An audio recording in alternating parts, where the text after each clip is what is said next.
Assalamualaikum warahmatullahi wabarakatuh.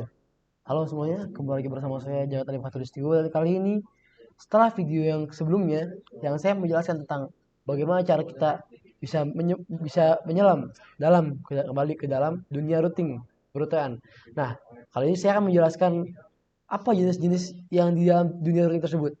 Ya, kita bisa sebutnya routing protokol. Nah, dan video ini khusus untuk cara menjelaskan routing protokol. Mengapa? Karena routing protokol sendiri itu sudah rumit untuk dijelaskan secara singkat. Jadi insya Allah di video ini saya akan menjelaskan secara lumayan panjang.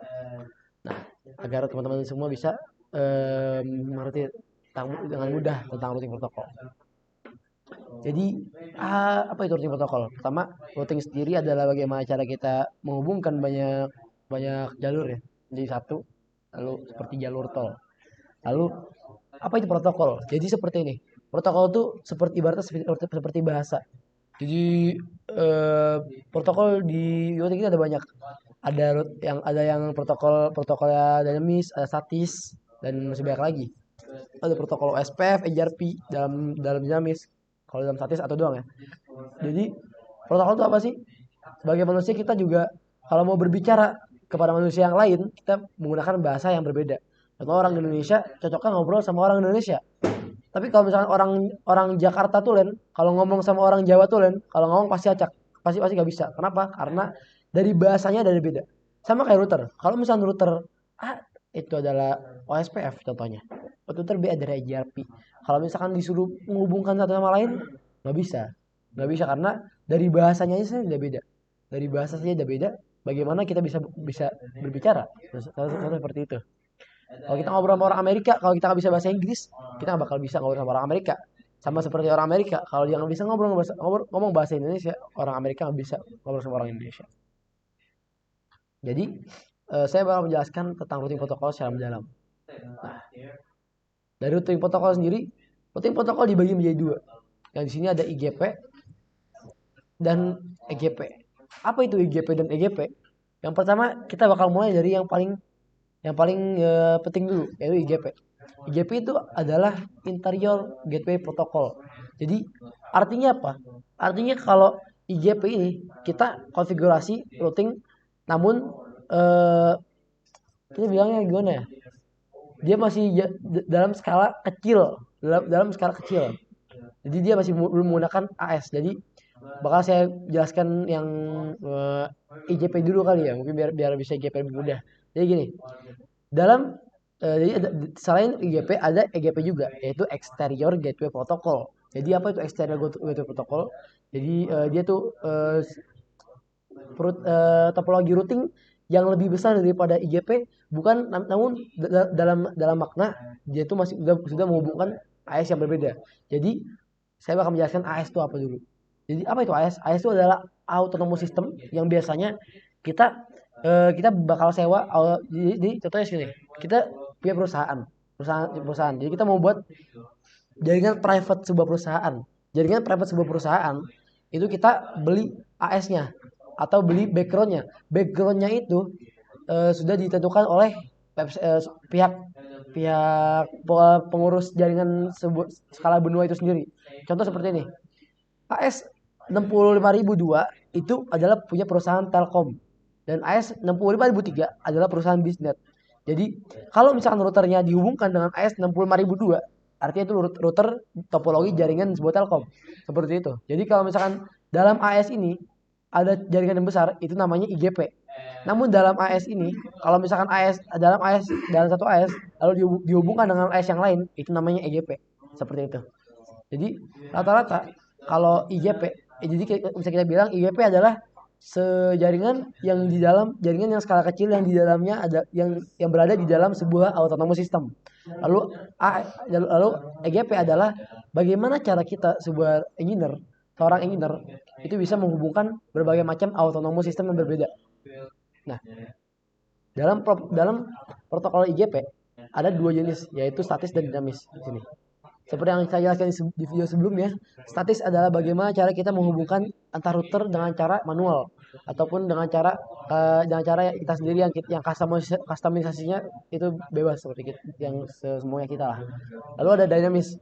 Nah, dinamis ini dipecah menjadi banyak, jadi tiga komponen. Yang pertama adalah distance vector. Apa itu distance vector?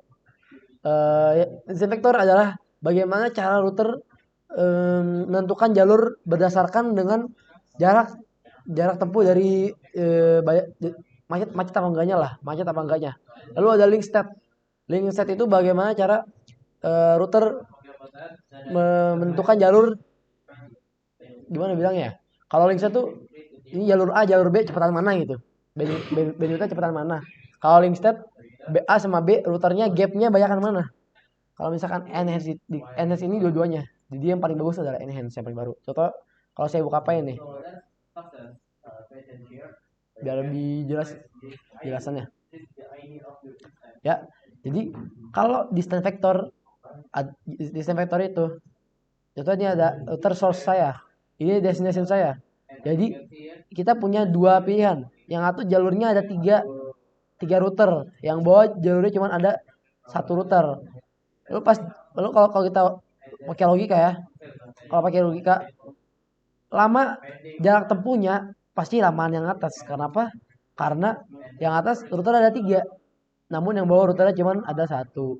Jadi kalau distance vector dia menghubungkan secara hop count-nya. Jadi ada namanya hop count. Apa itu hop count? Jadi hop count tuh ini jalur core nih. Ini jalur core ya. Ini hop count 1, 2, 3, 4. Nah, hop count itu adalah interface keluar sebuah paket.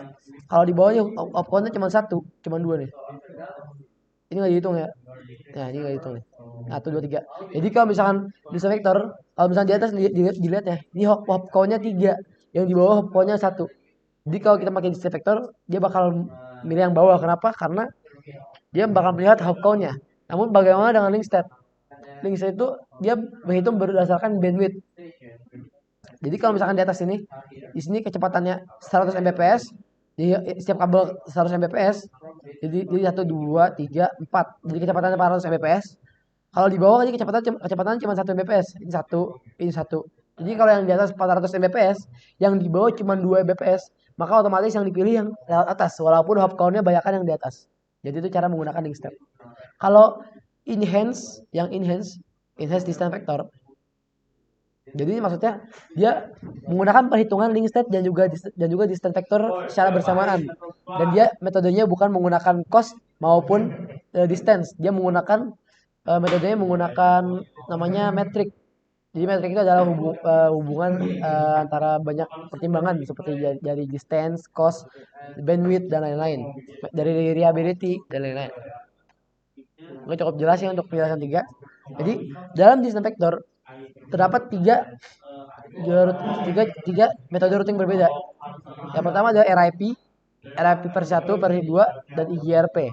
Lalu IGRP ini adalah routing protokol yang sebelum di-upgrade ke IGRP.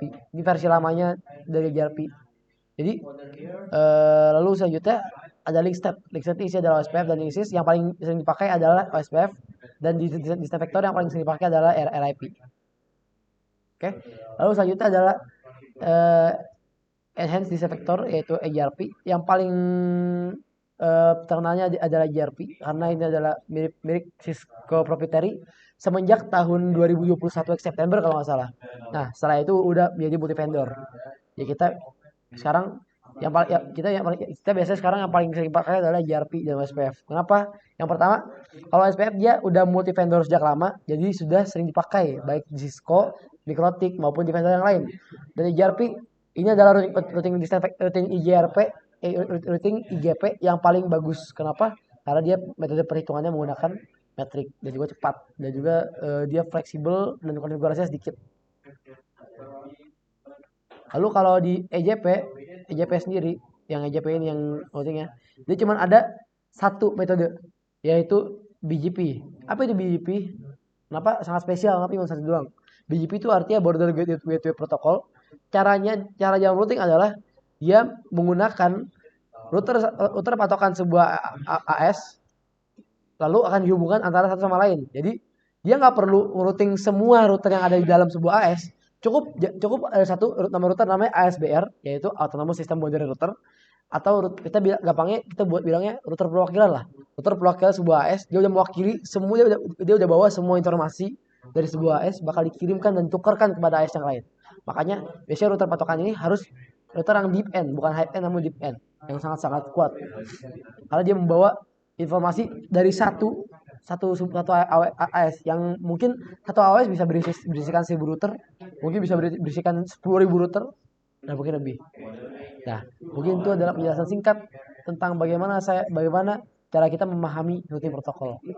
Cukup lama, namun detail dan juga jelas. Mungkin sekian. Assalamualaikum warahmatullahi wabarakatuh.